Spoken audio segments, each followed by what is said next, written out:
সেজন্য ইয়তীমের সম্পদ ভক্ষণ করা এটা আবু জেহেলের খাসলাত। সাধারণ সম্পদ একরকম, ইয়তীমের সম্পদটা আর একরকম। সাধারণভাবে কারো সম্পদ অন্যায়ভাবে খাওয়া এটা নিঃসন্দেহে গুনাহ। আল্লাহ তাআলা বলেন, ওয়ালা তাকুলু আমওয়ালাল ইয়াতামা যুলমা ইন্নামা ইয়াকুলুনা ফি বুতুনিহিম নারা। আরেক জায়গায় আল্লাহ তাআলা বলেন, ইন্নাল্লাযীনা ইয়াকুলুনা আমওয়ালাল ইয়াতামা যুলমা ইন্নামা ইয়াকুলুনা ফি বুতুনিহিম নারা।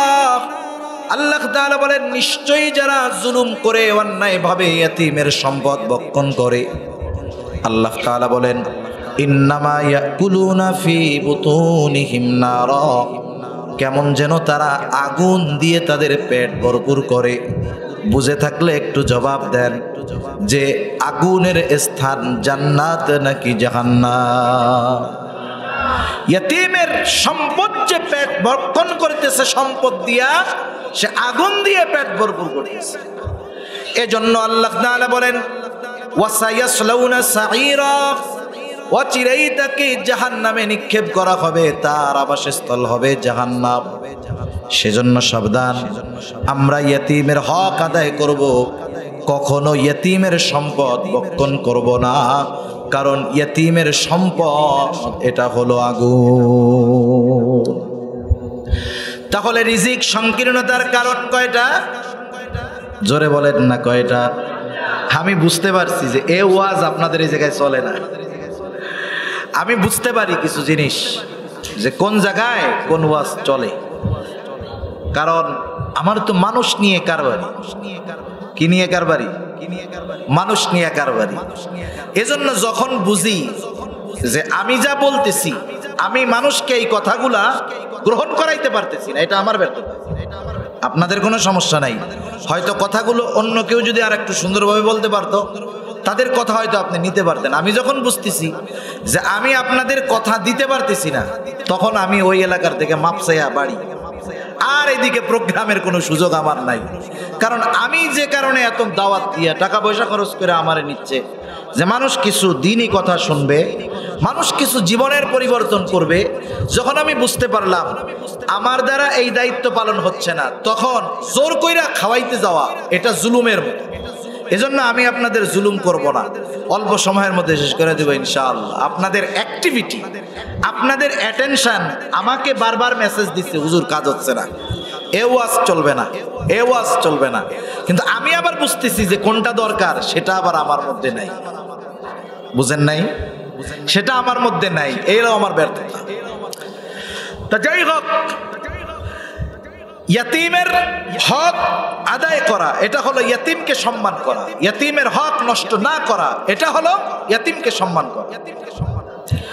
2 নাম্বার আল্লাহ তাআলা বলেন, ওয়ালা তাহাদ্দুনা আলা তাআমিল মিসকিন। আল্লাহ তাআলা বলেন যে তোমরা মিসকিনকে খানা দিতে উৎসাহ প্রদান করো না। এখানে আল্লাহ তাআলা 2টা গুণের দ্বিতীয় গুণটা উল্লেখ করেছেন। কারণ কি? কারণ যার মধ্যে দ্বিতীয় বিষয়টা পাওয়া যায়, তার মধ্যে প্রথম বিষয়টা এমনিতেই থাকে। এ কথাটা বোঝার জন্য একটা মিসাল দিলে সহজ।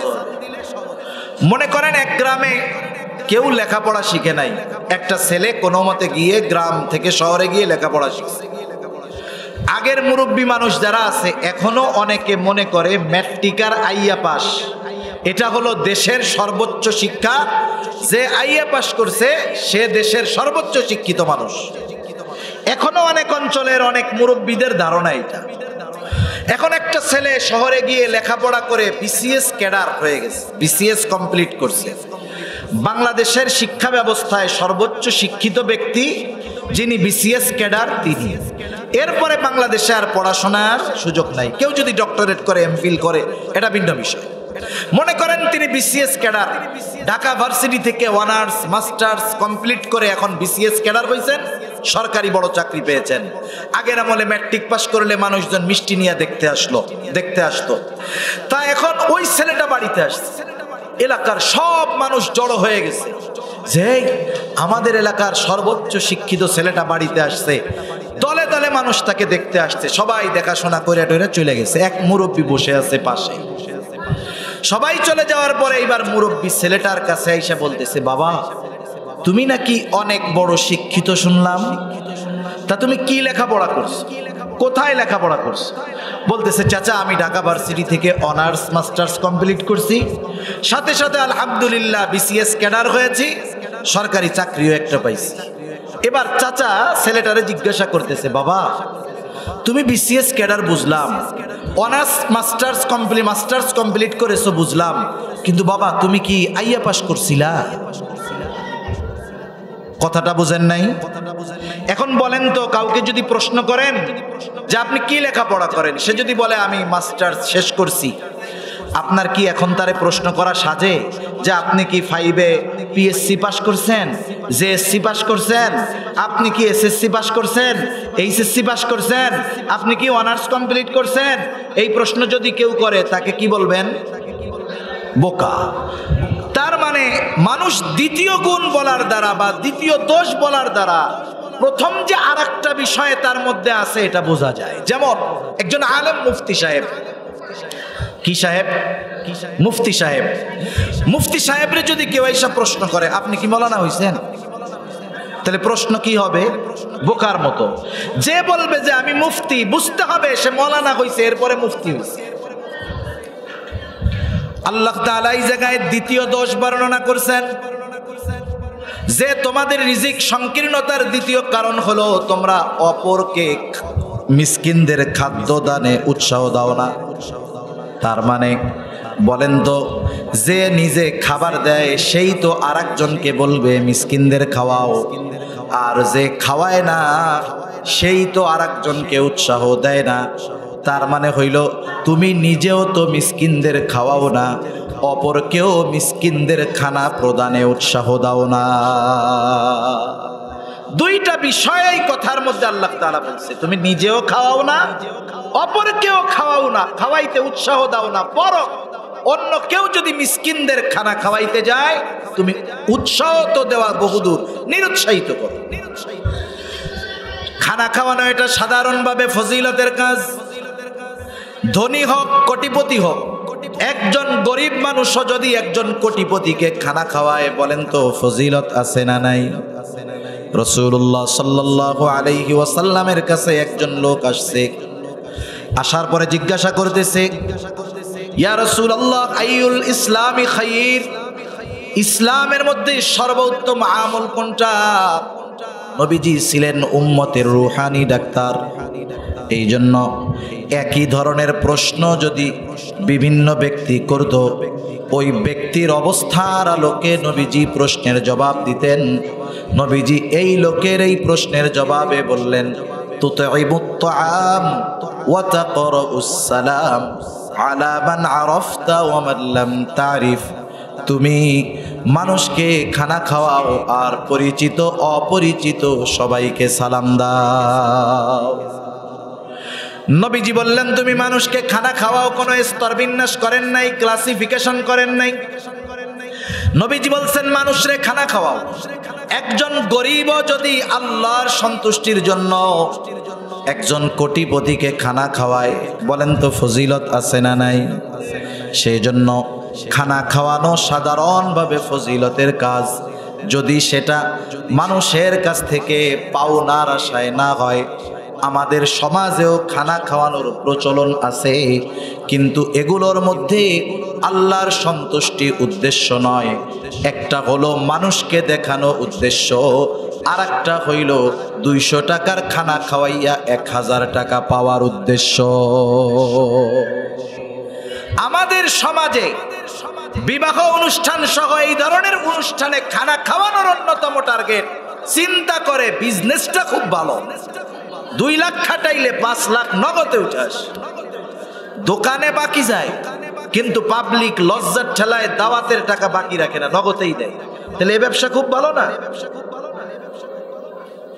হায় হায়, চিন্তা করে দেখেন। অথচ খানা খাওয়াইতে হবে কার জন্য? জোরে বলেন না কার জন্য? ধনীরে খাওয়ান, গরিবরে খাওয়ান, বিবাহের অনুষ্ঠানে খাওয়ান, আল্লাহর জন্য খাওয়ান।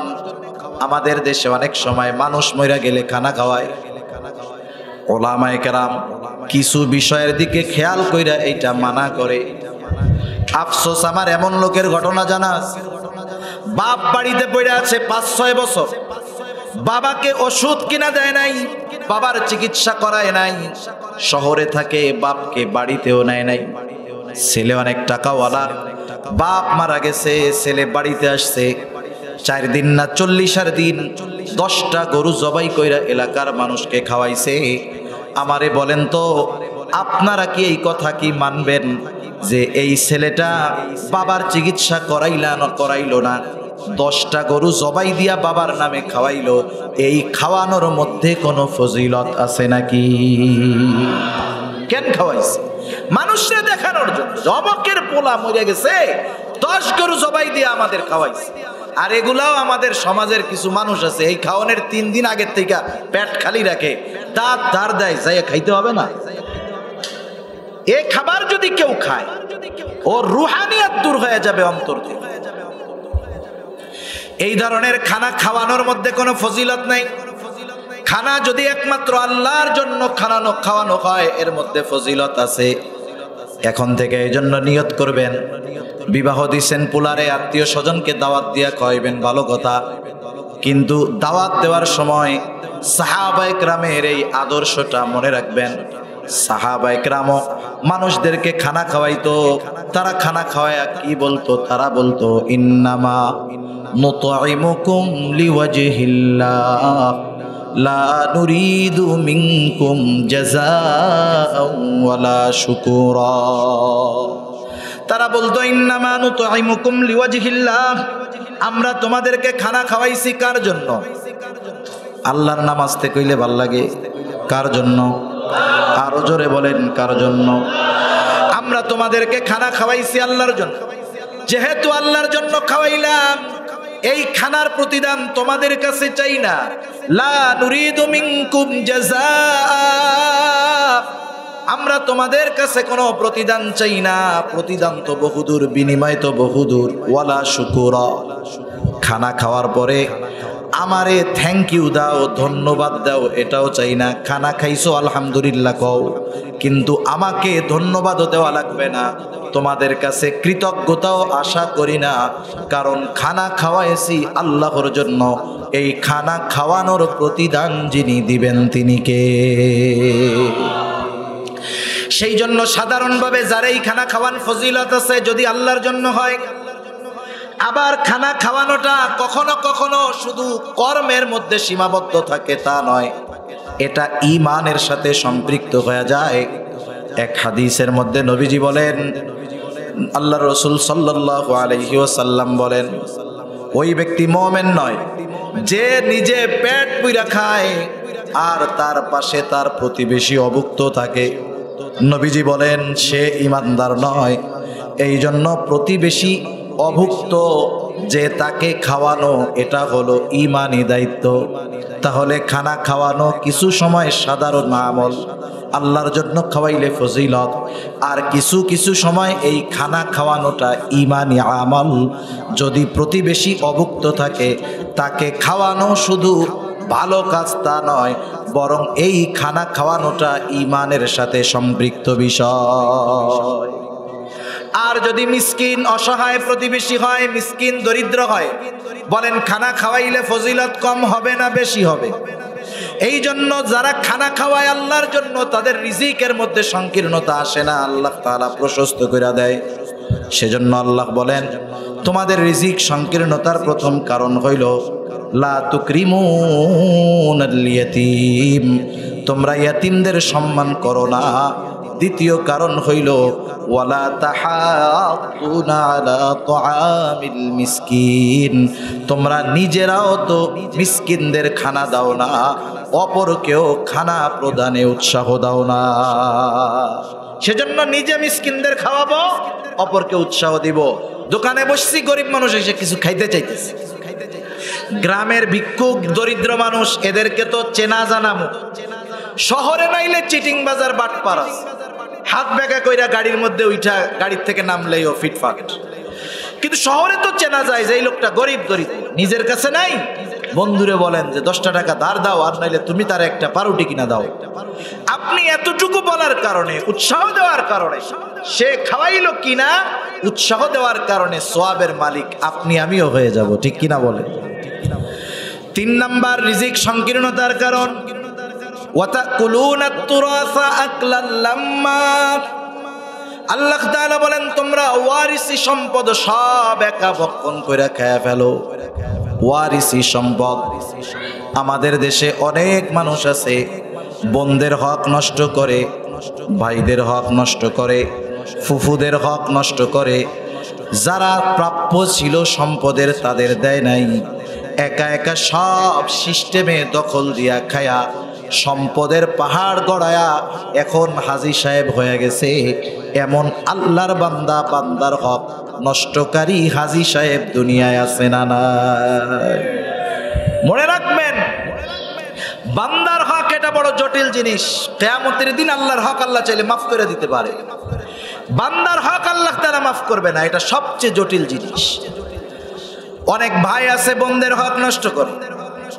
বাবা মারা গেছে, মনে করেন 2 ভাই বা 1 ভাই 2 বোন। বাবা মারা যাওয়ার পরে বড় ভাইয়ের উপরে কিছু দায়িত্ব আছে, দায়িত্বগুলো সে পালন করবে। কি করবে? বাপ মারা গেছে, বাবার কাফন দাফনের ব্যবস্থা করবে। বাবা যদি ঋণ থাকে ঋণগুলাকে সে পরিশোধ করবে, বাবার সম্পদ থেকেই করবে। বাবার যদি সম্পদ না থাকে সন্তান নিজের সম্পদ থেকে ঋণগুলো পরিশোধ করবে। এখন হয়তো কেউ বলতে পারে বাবার ঋণ আমি কেন শোধ করব? প্রশ্ন আসে কি আসে না? আপনাদের এইসব ওয়াজ দরকার নাই তো, কথা কর না কেন? নাকি গান শুনতে ভালো লাগবে? গজল শোনামো? কি অবস্থা দুনিয়ার!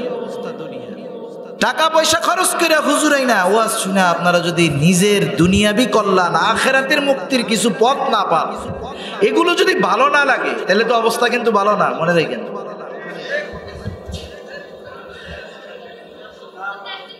রাসূল আকরাম সাল্লাল্লাহু আলাইহি ওয়াসাল্লামের কাছে এক লোক আসছে।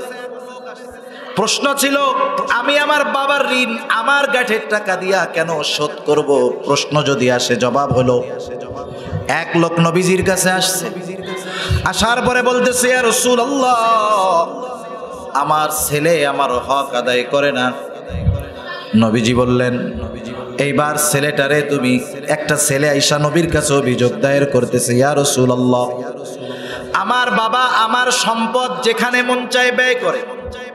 আল্লাহর রাসূল এবার বললেন, আগামীকাল তুমি তোমার বাবাকে নিয়ে আমার কাছে আসবা। এবার ছেলেটা বাবাকে নিয়ে নবীজির কাছে গেল। এবার নবীজি জিজ্ঞাসা করতেছে, কি ব্যাপার? তুমি তোমার ছেলের সম্পদ যেখানে মন চায় সেখানে ব্যয় করো, কি করো?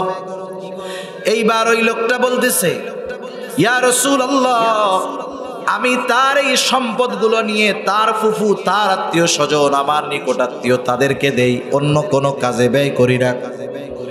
কিন্তু এই লোকটা যখন নবীজির কাছে তার সন্তান তার ব্যাপারে অভিযোগ দিল, ব্যথায় কষ্টে লোকটার বুক ফাইটা কান্না আসতেছে। এই লোকটা তখন মনে মনে কিছু কথা চিন্তা কইরা চোখ দিয়া পানি পড়তেছে। এবার নবীজি সাল্লাল্লাহু আলাইহি ওয়াসাল্লামের কাছে আইসা জিবরাইল আলাইহিস সালাতু ওয়াস সালাম জানায় দিলেন, ইয়া রাসূলুল্লাহ, এই লোকটা কান্না করে আর মনে মনে এই কথাগুলা চিন্তা করতেছে, আপনি কথাগুলা তার মুখ দিয়ে শুনেন। নবীজি এবার বলতেছে, তুমি কি চিন্তা কইরা কান্দো, কথাগুলো আমার কাছে বলো। লোকটা বলতে চায় না। নবীজি বলেন, তুমি বলো আমার, নাইলে আল্লাহ জানায় দিবে। কিন্তু এইবার লোকটা বলতেছে, ইয়া রাসূলুল্লাহ, আমি যেই কথা অন্তরে চিন্তা করতেছি আপনি নিশ্চয়ই জানা যাইতে পারবেন। যেহেতু জানা যাইতে পারবেন আমি বইলা দেই, ইয়া রাসূলুল্লাহ, আমার সন্তান যখন এই কথাগুলো আপনার কাছে বলছে আমার হৃদয় ফেটে যায়। আমি তখন মনে মনে বলতেছি, আহারে সন্তান, তুমি কি সেই সময়ের কথাগুলা বইলা গেছো যখন তুমি কিছুই বলতে পারতা না, যখন তুমি কিছুই খাইতে পারতা না, নড়তে পারতা না? আমি তোমাকে কোলে কইরা নিয়া তোমাকে হাঁটাইতাম, প্রস্রাব করাইতাম, পায়খানা করাইতাম, ও সন্তান, ওই সময়ের কথাগুলো তো তোমার মনে নাই। অসুস্থ তুমি হইতা, কিন্তু গোটা রাত না ঘুমায়া আমি বাবা কাটায় দিতাম। ও সন্তান, আজকে তোমার বন্ধুদের সাথে ভালো সম্পর্ক, তাদের পিছনে ব্যয় করো, খরচ করো, কিন্তু আমি বাবা, কিন্তু আমার জন্য তোমার মায়া হয় না। তুমি তোমার একজন প্রতিবেশীর সাথে যতটুকু ভালো আচরণ করো ততটুকুও আমার সাথে করো না। এ কথাগুলো আমি ভাবতেছিলাম। নবীজির আর বুঝতে বাকি নাই এই সন্তানের হালত কি। নবীজি এবার ওই ছেলেটার দুই কলার চাইপা ধরছে, দুই হাত দিয়া, এরকম দুই হাত দিয়া কলার টাটাইনা ধরে ওরে বলতেছে, এই সব আনতা ওয়া মালুকা লিয়াবিক, তোর বাপের, তোর মালও তোর বাপের, তুইও তোর বাপের, তোর মালও তোর বাপের। সুতরাং বাপ যদি মারা যায়, বাপ যদি ঋণ থাকে, বাপের যদি 1 টাকাও না থাকে, ওই বাপ যদি লাখ টাকাও ঋণ থাকে, ওই ঋণ পরিশোধ করবে তার সন্তান। আর যদি বাবা ঋণ রাইখা যায়, সম্পদ রাইখা যায়, তাইলে বাবার সম্পদ থেকে ঋণ পরিশোধ করবে। এরপরের দায়িত্ব হলো বাবা যদি কোনো ওসিয়ত কইরা যায়, ওসিয়তটাকে সে পূরণ করবে। তবে বাপ যদি ওসিয়ত করে, আমার সব টাকা মাদ্রাসায় দিয়া দিস, সব জমি মাদ্রাসায় দিয়া দিস, এই ওসিয়ত কার্যকর হবে না। বরং সমুদয় সম্পদের সর্বোচ্চ 3 ভাগের 1 ভাগ পরিমাণ যদি ওসিয়ত করে, এই ওসিয়ত মান্য করতে সন্তান বাধ্য। এইবার ওসিয়ত পূরণ করার পর মিলাদ দেওয়া আগে না, ওই 40 করা আগে না। এইবারের দায়িত্ব হলো যেই সম্পদ অবশিষ্ট আছে প্রত্যেকটা ওয়ারিশকে তার হক যথাযথভাবে বুঝায়া দেওয়া। এটা হলো কাজ। মজলিস বসে 4 দিন আর 40 দিনের মিলাদের মজলিস বসায় ভাই বোন আত্মীয় স্বজন নিয়ে, অথচ মজলিস বসার দরকার ছিল বাবার এই সম্পদে কার কতটুকু হক আছে সমানভাবে বুঝা নাও। বড় ভাই বলবে আমারে ঋণ মুক্ত করো, কিন্তু কিছু ভাই আছে মাশাআল্লাহ কিচ্ছু কয় না, এ ব্যাপারে কথা উঠাইতেই চায় না। উঠাইলেই যদি ভাগাভাগি হয়ে যায়, দেখা যাবে বাবা মেয়ের বিবাহ দিয়া দিছে, বাবা মারা যাওয়ার পরে 15 বছর ধইরা 15 শ্বশুর বাড়িতে আছে, সন্তান সন্ততি হয়ে গেছে, বাইকনা বেড়াইতে আসে, আসলে কত সুন্দর ড্রাগন ফল খাওয়ায়া দেয়, আম খাওয়ায়া দেয়, লিচু খাওয়ায়া দেয়, আবার ব্যাগ বইরা দিয়া দেয়, আবার বলে যে 2 মাস পরে আবার আসবা, পুকুরের মাছ আছে কিছু নিয়ে যাও। এইরকম বাইকনাদের বলে কি বলে না? বোন আইসা যদি বলে ভাই 2 দিন থাকবো, বলে না এবছর 1 সপ্তাহ থেকে যাও, এইবার গত বছর থাকো নাই। এইরকম মোহাব্বত করে আদর করে 15 বছর পর যখন 2 বোনের সম্পদের দরকার, 2 বোন মিলে ভাইয়ের কাছে আসছে, আইসা বলে ভাই বিগত 15 বছর বাবার সম্পদে তোমার যেমন হক আছে আমাদেরও হক আছে।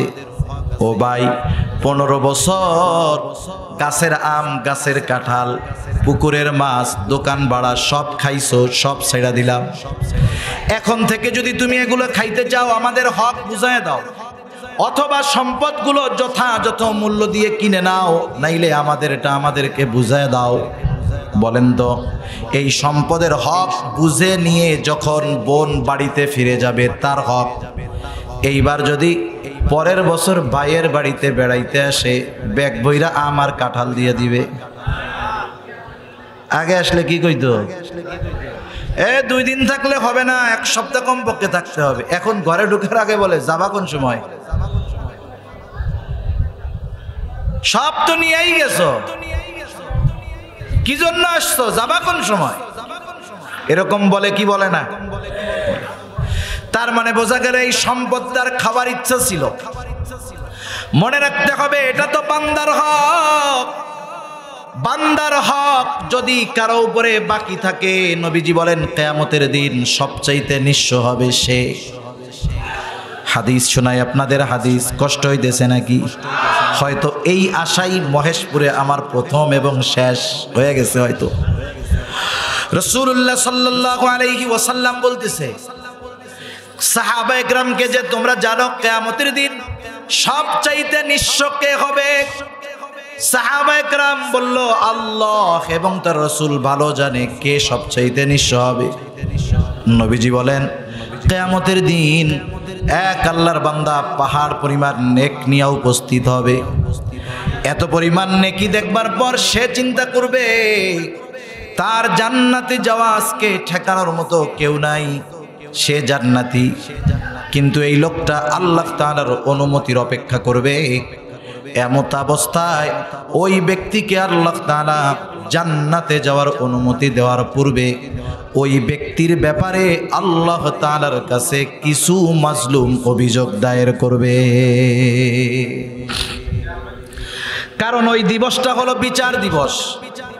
দুনিয়াতে যারা ন্যায় বিচার পায় নাই, ওই দিন ন্যায় বিচার দিবেন কে? দুনিয়ার মাজলুম যারা ন্যায় বিচার পায় নাই, আল্লাহ তাআলা সেই দিন ন্যায় বিচার পাওয়া দিবে। আল্লাহ তাআলা বলেন, ওয়ানাযউল মাওয়াজিনাল কিসতা লিয়াউমিল কিয়ামাহ ফালা তুযলামু নাফসুন শাইআ ওয়া ইন কানা মিসকালা হাববাতিন মিন খারদালিন আতাইনা বিহা ওয়া কাফা বিনা হাসিবিন। আল্লাহ তাআলা বলেন, আমি কিয়ামতের দিন ন্যায় বিচারের আদালত কায়েম করব। বাস্তব কথা হলো দুনিয়ার আদালতগুলোর মধ্যে ন্যায় বিচারের চাইতে অবিচার বেশি, ঠিক কিনা বলে? কিন্তু কিয়ামতের দিন আল্লাহ তাআলা বলেন, আমার আদালত হলো ফালা তুযলামু নাফসুন শাইআ, কারো প্রতি ন্যূনতম সামান্যতম জুলুম করা হবে না, অবিচার করা হবে না। বরং দুনিয়ায় কেউ যদি সরিষা দানা পরিমাণ কোনো আমল করে থাকে, আল্লাহ তাআলা বলেন আতাইনা বিহা, ওইটা সহ হাজির করা হবে। সব মানুষগুলোর হিসাব নেওয়া হবে। হিসাব নেওয়ার জন্য যথেষ্ট আল্লাহ। সেজন্য বলেন কাফা বিনা হাসিবিন, হিসাব নেওয়ার জন্য আমি নিজেই যথেষ্ট। ওই দিন আল্লাহ হবেন বিচারক। ওই আদালতে বিচার দিতে, মামলা দায়ের করতে কোনো টেনশন হবে না। দুনিয়ায় অনেক সময় মামলা করতে গিয়েও হামলার শিকার হইতে হয়। একজনের সব নিয়ে গেছে, মামলা করবে, মামলা যিনি মামলা লিখবেন কি কয় জানেন? কয় তোর সব নিচে নিচে, তোরে বাঁচায় রাখছে, আলহামদুলিল্লাহ কয়া বাঘ, মামলা করিস না, তাইলে তুইও বাঁচবি না। দুনিয়ায় মাজলুম জুলুমের শিকার হওয়ার পর যখন সমাজপতিদের কাছে গিয়া ন্যায় বিচার পায় না, বিচারালয়ে গিয়া ন্যায় বিচার যখন পায় না, বলেন তো ওই মাজলুম তার এই বিচার কার কাছে দেয়? মনে রাখবেন, কোন মাজলুমের বিচার যদি আল্লাহর কাছে চলে যায়, এটা কিন্তু বড় কঠিন জিনিস। এজন্য নবীজি বলেন, তোমরা মাজলুমের বদদোয়াকে ভয় করো, কারণ তার মাঝে আর আল্লাহর মাঝে কোনো পর্দা নাই। এই মাজলুম দোয়া করার সাথে সাথে কবুল করে কে? দুনিয়ার মাজলুম যারা, আমরা আপনারা অনেকে হয়তো আছেন, আমরা যারা দুনিয়ায় ন্যায় বিচার পাই নাই, যারা ন্যায় বিচার পায় নাই, তারাও সেই দিন ন্যায় বিচার পাবেন। এইবার আল্লাহ তাআলার কাছে এসে বিচার দিবে আল্লাহ। যেই লোকটা পাহাড় পরিমাণ নেক নিয়ে জান্নাতে যাওয়ার জন্য অপেক্ষমান, ওকে জান্নাতে যাওয়ার অনুমতি দেওয়ার পূর্বে ওর ব্যাপারে আপনার কাছে আমার কিছু অভিযোগ আছে। এইবার লোকটা হয়তো বলবে, আল্লাহ দুনিয়ায় আমার সম্পদ জোর করে নিছে, আমার লোকবল ছিল না, ধনবল ছিল না, ন্যায় বিচার পাই নাই, আল্লাহ আজকে কি ন্যায় বিচার পাবো না? এবার আল্লাহ তাআলা বলবে, অবশ্যই ন্যায় বিচার পাইবা। দেখবেন দুনিয়ার যারা বড় বড় গডফাদার, ধরা খায় ছোট একটা নিয়া, যখন একটা বাইর হয় একের পর এক অপরাধ বের হতে থাকে। যখন একজন ন্যায় বিচার পায়, বারবার এবার অনেকে গিয়া তার বিরুদ্ধে অভিযোগ দায়ের করে। হাসরের ময়দানে যখন দেখবে ওই লোকটা তো আল্লাহ তাআলার কাছে ন্যায় বিচার পেয়ে গেল, ওই জালেম তো আমার উপরেও জুলুম করেছিল, এবার সে গিয়া আল্লাহ তাআলার কাছে তার ব্যাপারে অভিযোগ দায়ের করবে। একের পর এক অভিযোগের পাহাড় তার বিরুদ্ধে দাঁড়ায় যাবে। আল্লাহ তাআলা জিজ্ঞাসা করবে, তারা তোমার ব্যাপারে যে অভিযোগ দায়ের করছে এটা কি মিথ্যা নাকি? বলে না, আল্লাহ সত্য। কারণ কিয়ামতের দিন মিথ্যা বলার কোনো উপায় নাই। দুনিয়ায় যেমন আদালতের পাশে 200 টাকা দিয়ে সাক্ষী কিনতে পাওয়া যায়, কিয়ামতের দিন আল্লাহর কসম ওই রকম সাক্ষী থাকবে না, বরং তার নিজের জবানটা পর্যন্ত তার কর্মের ব্যাপারে সাক্ষ্য দিবে। তার চোখ, তার হাত, তার কর্মের ব্যাপারে সাক্ষ্য দিবে, মিথ্যা বলার উপায় নাই। এইবারও বলবে আল্লাহ তাদের অভিযোগ সত্য, তাহলে তুমি যাদের হক দুনিয়ায় নষ্ট করছো তাদের হকগুলো আদায় করে দাও। লোকটা বলবে আল্লাহ এ তো দুনিয়া না, দুনিয়া না, দুনিয়া যদি হইতো 1 শতক জমি নিয়েছি 10 শতক দিয়ে দিতাম, এখন জমি পামু কোথায়? এইবার বাদী বলবে আল্লাহ এটা তো দুনিয়া না, দুনিয়ায় আমার সম্পদ ছিল, ওর দরকার ছিল, অন্যায়ভাবে আমার সম্পদ দখল দিয়েছে। এই জগতে তো জমির কোনো কারবারি নাই, আজকে আমার যা দরকার সেটা ওর কাছে আছে, আমার এই জমির হকটা ওর নেকি দিয়া আল্লাহ আপনি আদায় করে দেন। এইবার সে একের পর এক তার নেকি দিয়া মানুষের হক আদায় করবে। পাহাড় পরিমাণ নেকের মালিক মানুষের হক না আদায় করতে করতে সব নেকি শেষ।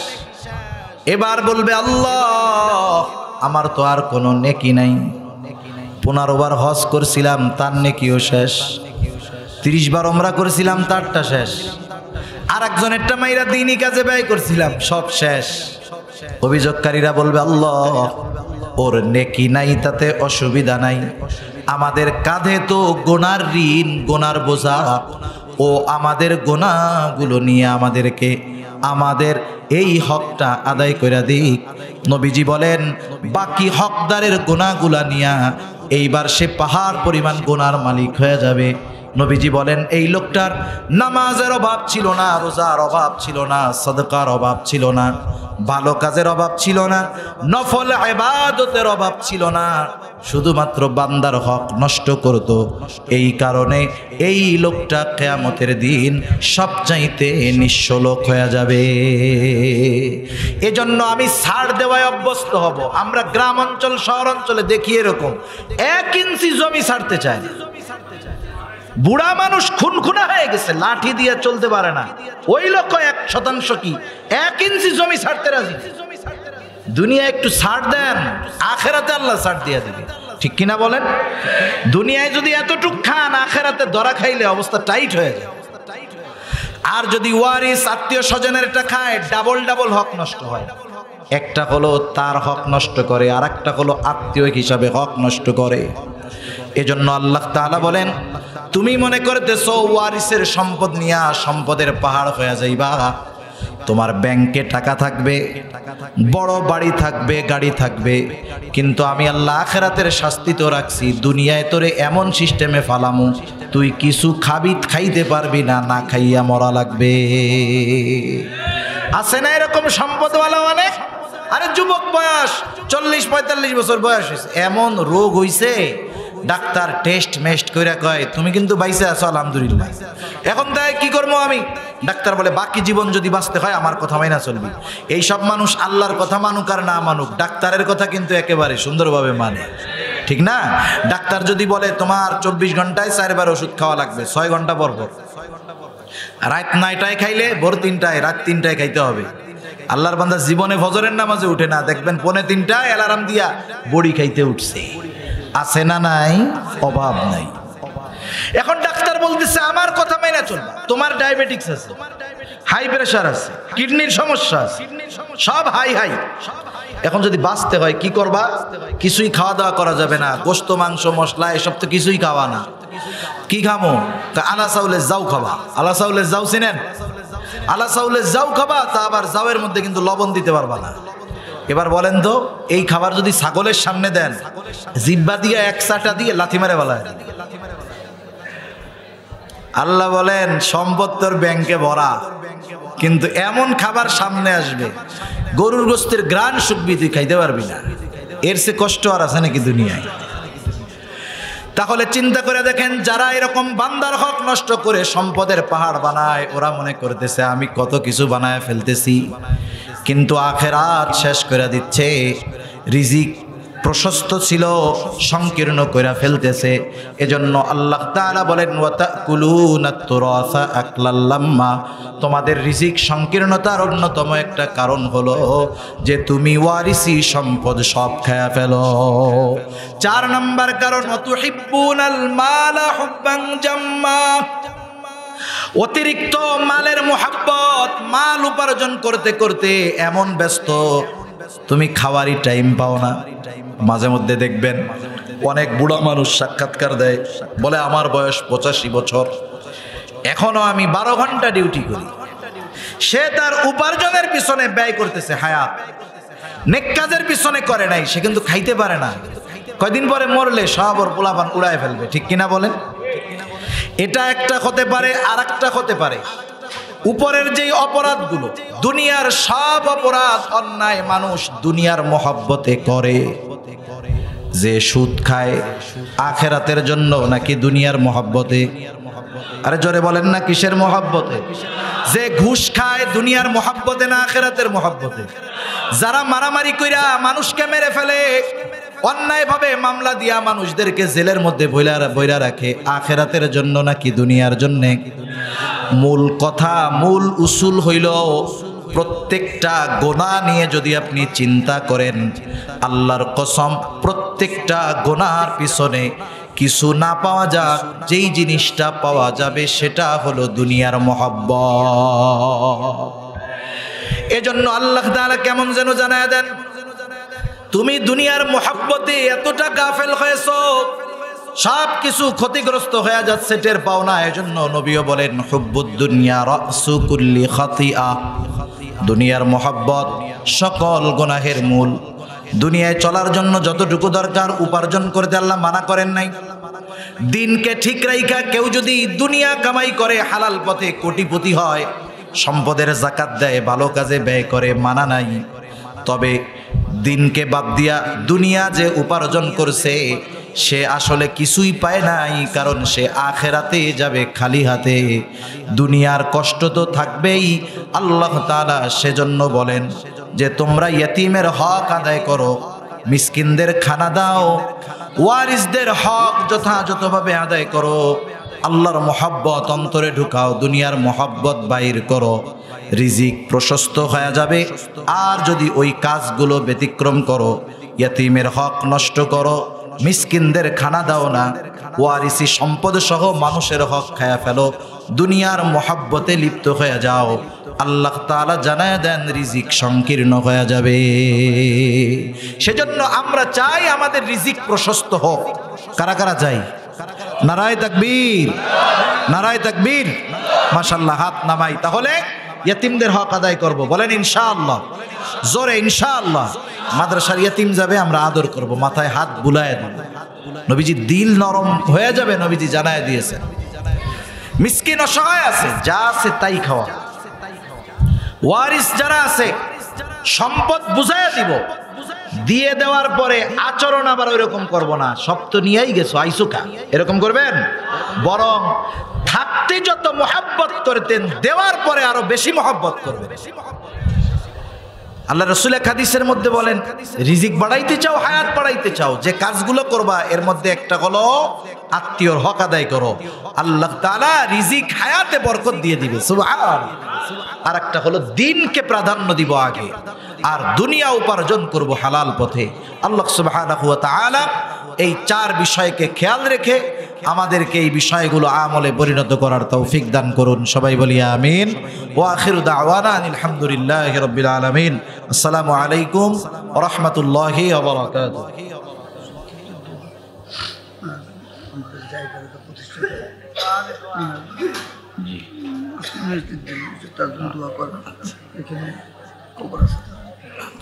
আমরা দুরূদ শরীফ পড়ি, দোয়াটা করে যাই।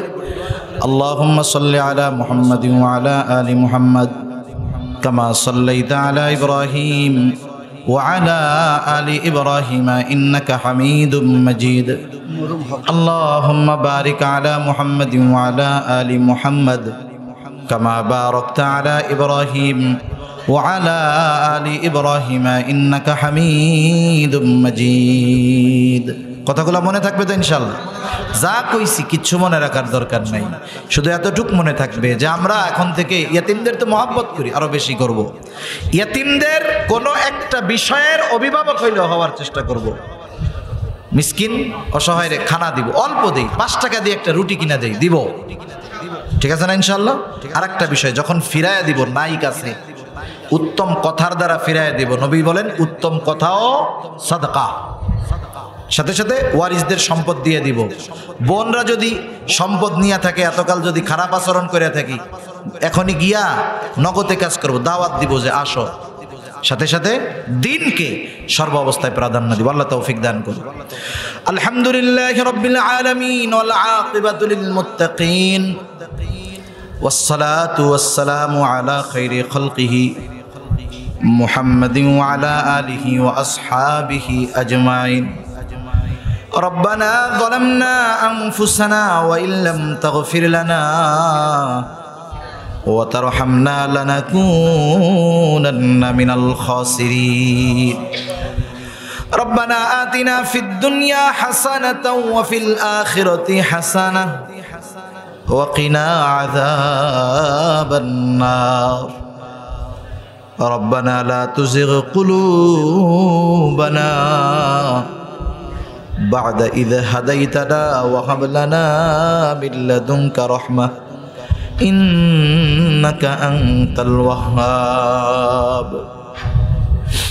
وقدامي الله গভীর রাত পর্যন্ত দিনই আলোচনা করার পর গুনাহ মাখা হাত আমরা তুলে ধরেছি আল্লাহ আয় আল্লাহ রাত যত গভীর হয় দুনিয়ার মানুষের দরজাগুলো বন্ধ হয়ে যায় আর রাত যত গভীর হয় আপনার রহমতের দুয়ার তত উন্মোচিত হয় আল্লাহ আল্লাহ আমরা গুনাহগার আপনি গফফার আমরা গুনাহ করতে ভালোবাসি আল্লাহ আপনি ক্ষমা করতে ভালোবাসেন আল্লাহ আমরা যে যেখান থেকে হাত উঁচু করেছি আল্লাহ আপনি আপনার গফুর গফফার রহিম রহমান নামের উসিলায় প্রত্যেকের বিগত জীবনের সকল প্রকার গুনাহগুলো আল্লাহ আপনি মাফ করে দেন আল্লাহ আমাদের আত্মীয় স্বজন যারা বেঁচে আছে মাফ করে দেন যারা দুনিয়া ছেড়ে চলে গেছে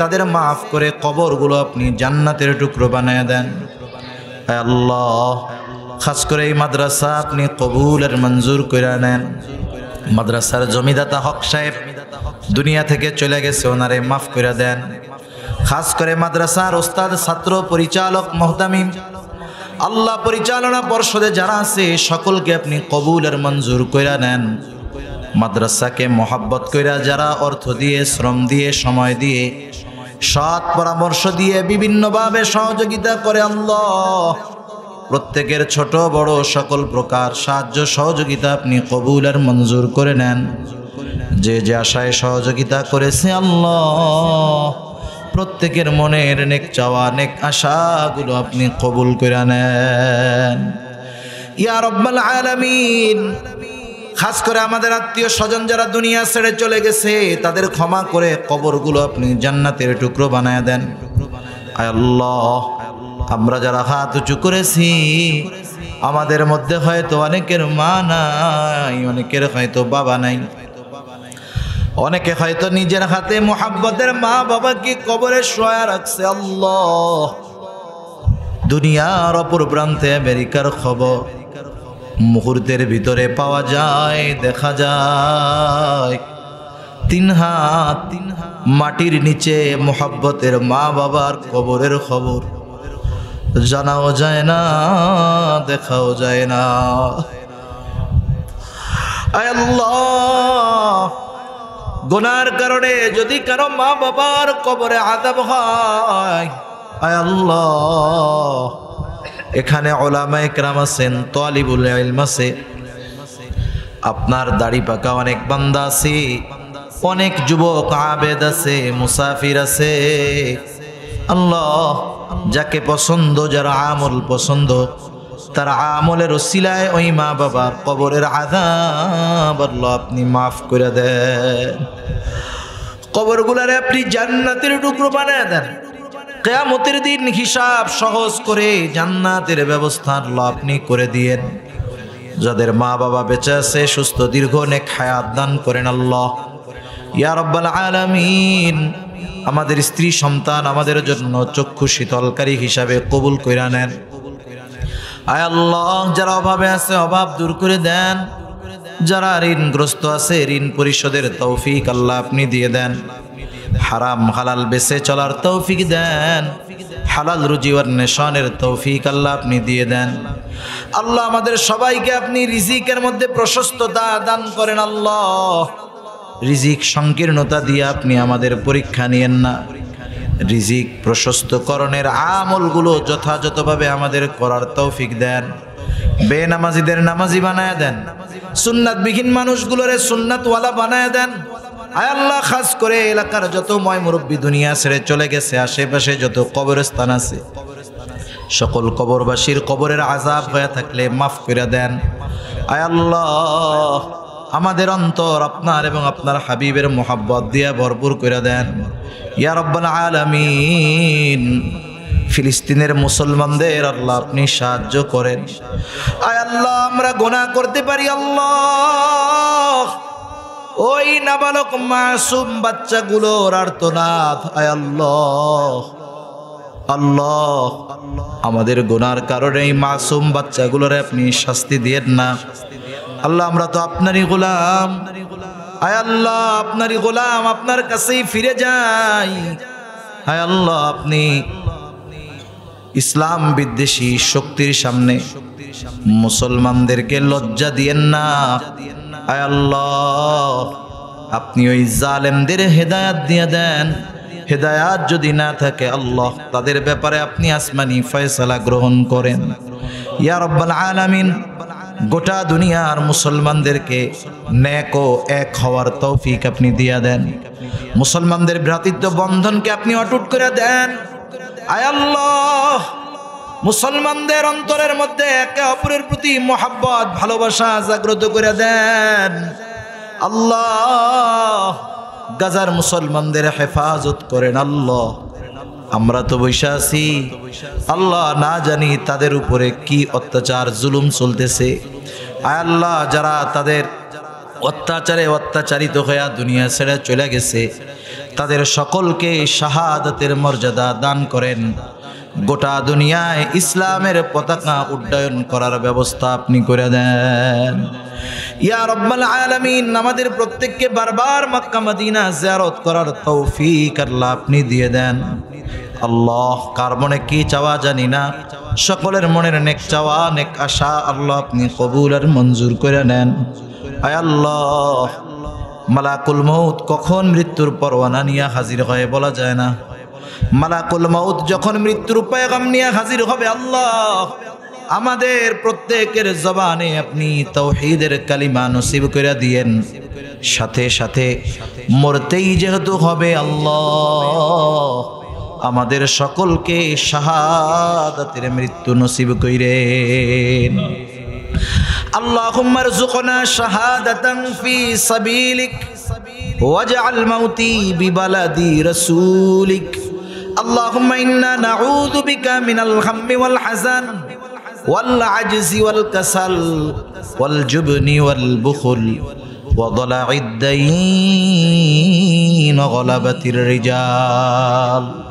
رب اجعلني مقيم الصلاة ومن ذريتي ربنا وتقبل دعاء ربنا اغفر لي ولوالدي وللمؤمنين يوم يقوم الحساب ربنا هب لنا من أزواجنا وذرياتنا قرة أعين وجعلنا للمتقين إماما رب ارحمهما كما ربياني صغيرا